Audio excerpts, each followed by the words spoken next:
wish I was able to attend in person the event that we have, but unfortunately, the circumstances have forced me to be prematurely returned back to Washington for sensitive meetings that are time sensitive.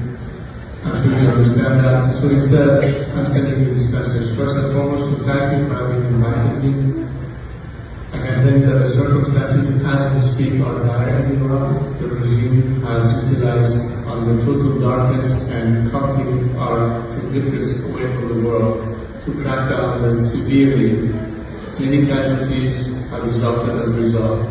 Nevertheless, my computers are holding firm and continuing to fight the struggle. I spoke to a doctor who told me that one of his patients was a young girl who was shot in the face.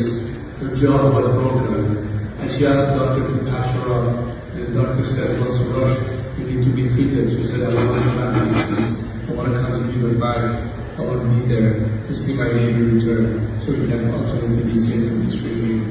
You can imagine the level of responsibility I have on our shoulders.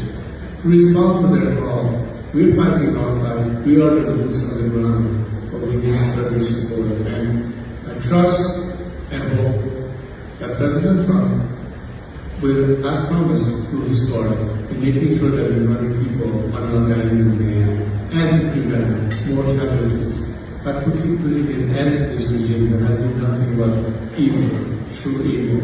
And unlike this regime, the Iranian people are peace-loving people. They want to have brotherly relationship with our neighbors. Unlike this regime, they are not at war with Israel, but want to have cordial relations with the state of Israel and our Arab neighbors. Unlike this regime, Iranians are tolerant, they are diverse, they respect every faith, they defend every belief, and that's the difference between us and the regime that has, at the very beginning, discriminated against religious minorities, Jews, Baha'is, Christians. So where are we at right now? I know you're praying for us, and I've talked to some of you, but I think that we need to say, not that we hope for a better future, but let's start believing in a better future, because it can be done. We have the natural resources and the human resources to get it done. And if it's a question of faith, have faith in the Iranian nation. We need your prayers more than ever to make sure that this does happen.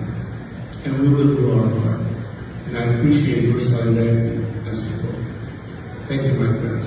And hopefully we'll have the next prayer breakfast in Tehran.